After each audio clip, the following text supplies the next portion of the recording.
Alright, Wave 3, first impressions. Been playing a few hours now, and there is a lot to unpack here. Now, I think the first thing I really want to talk about is they did not mess around with this update, as in, they didn't just add 8 tracks, they tinkered with a lot of stuff, and it's giving us a lot more questions than normal. First thing that I think I want to talk about is, obviously, target shock spots. It appears that if, there's a glider or something like that, or really anything, you keep your glider out instead of falling the second you get zapped. This is an interesting change. It may actually bring a lot of tracks back into the metagame. Thinking about Waluigi Pinball, for example, the glider right there, Sunshine Airport, Cloudtop Cruise. There's going to be a lot of, tracks that are altered drastically because of this, and as a result, we're actually going to have to look through our entire meta right now to figure out, hey, are some of these tracks that we don't really like that much because of these gigantic target shocks, like, are they going to be different now? Are we going to see them, make a re-emergence? And that's going to be, a question to ask. I mean, think about Sky Garden. Everybody's like, Sky Garden's bad, then Wave 2 happens, like, it's even worse now, and now Wave 3, it's like, okay, maybe it's okay without that ending again. So, that's interesting.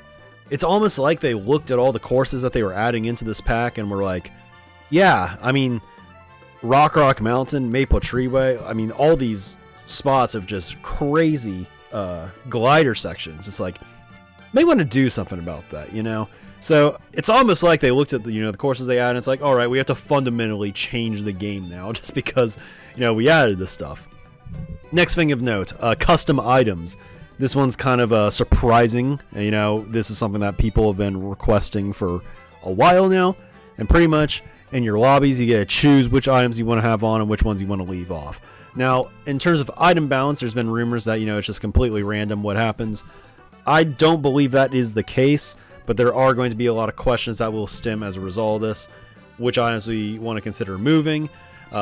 Personally speaking, my gut reaction is that we shouldn't actually want to toggle with the item system all that much at all. I know getting rid of coins is going to be a popular one. Getting rid of booze is going to be popular. That one may have a little bit more...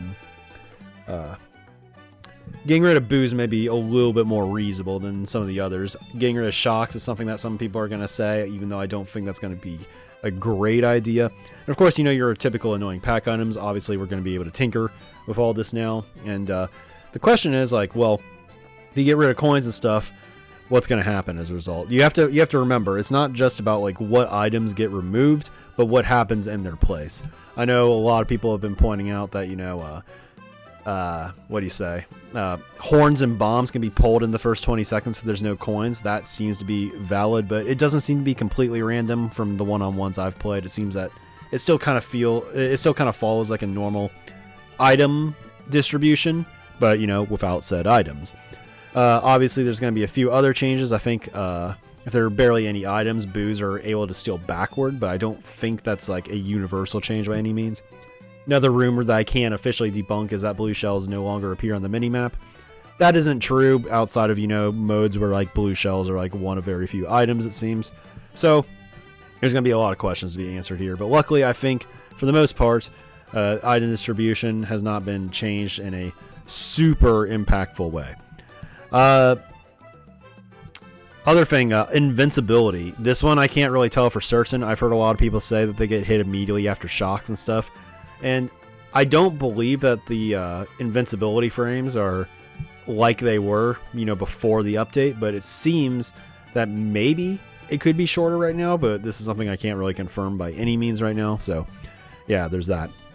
One of the biggest things that is bothering me so far are the frame drops that I've been noticing on some courses, notably Peach Gardens in Berlin, I want to say. Not ideal, definitely something that you have to fix, but we'll see what happens. Anyway, for the courses themselves, just going to do a quick thoughts on all of them. London Loop, kind of weird track. I played it on 200cc for fun at the beginning of the day. Made a funny tweet about that. Definitely seems like a little bit of a weird 150 track. All the cuts seem to be a little bit too big for one shroom. It seems to be very hectic. A lot of item spam, a lot of throwing. I was able to break off a front run on one of the races I played on it, which was nice. But not sure what to think on this one. I feel like it's going to be, below average for me. Not the worst in the game, but also kind of seems a little bit not the best, I think. Boo Lake caught me off guard. I was looking most forward to this one, and it turns out that it is one of my favorite tracks in the game already. It's short, it's quick, it feels like you're driving 200cc half the time with all the tricks and the boosts and all of that. Some fun strategies. The no item cut is quite fun also. I was worried that it was going to be kind of an off-road heavy track on the pier with the water kind of like on it in a sense, but that doesn't appear to be the case. I'm enjoying this one a lot. It's definitely one of my favorite courses in the game already, and there's a lot of fun little strategies on it too. Rock Mountain, not as bad as I was expecting it to be because of the shock changes, but it's still a little bit weird from what I can tell right now. A little bit long. The glider feels awkward compared to the glider control in MK7. There's some noticeable missing boost panels at the ending section with the anti-gravity and stuff. I think it was better in the original game, but I don't know. Awkward fit here, but not the worst in the world. Maple Treeway appears to be the longest track in the game right now. It's pretty fun. I don't think it's one of my favorites, but I enjoyed it enough. Don't really have a lot of comments on Maple Treeway up to this point. The half pipe seems to work better than I was expecting. That narrow section is still as degenerate as ever. Luckily, the gliders, aren't going to be, as weird as they could have been if they had not made any changes to how shocks and gliders work. Berlin, definitely one of my favorites so far. I like this one also more than I was expecting to. I really like the first lap and how it looks and all of that. Definitely a little bit of a hard track to get some MTs on. Definitely going to be the one that I think is the most difficult in time trial, but it's been fun so far, and definitely got to learn this one a little bit more. Peach Gardens. So it seems that the shortcut is almost as big as it was in the original in MK Wii. It looks like that's a change from MK Tour, actually. It looks like the cut was not nearly as noticeable, but, they brought it back, so this is looking like, kind of a mid-spot runner, potentially. Maybe a little bit of a bagging course. A lot of my teammates think that's going to be very popular in Lounge. When we played it for the first time, I looked at the mini-map, I'm like, what the heck is going on in the bottom left? And we all thought that lap 3 is about to be 10 seconds for a second, and turns out, no, it's 50 seconds. It's kind of a shame. I don't really feel like this was a necessary change at all. That glider just kind of appears lap 3 over the maze section, and it's like, how did this just appear? It's like that ramp on Calamari Desert. It feels so extra and so unnecessary, but, while I would have liked it more like it was in the original games, this isn't a deal breaker for me. Just going to take some getting used to. Merry Mountain is the course I think I've played the least up to this point. Seems very okay, I guess. I'm not a big fan. Haven't really looked into TTing it yet. The ending section feels so dull, to be honest, so it's not been my favorite so far. But it exists. It's a course. Christmas time, whatever. Sure, gotta have it, I guess.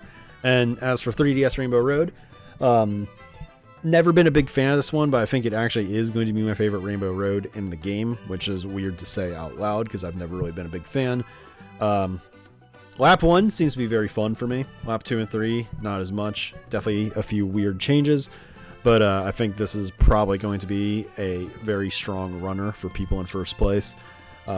May end up being a lot of people's favorite course in the game from what I can see right here, and it seems to be, in my opinion, a definite upgrade from MK7. So anyways, first thoughts, yep, not really much else to say. I think I'll probably talk more about these courses down the road, but been a blast so far.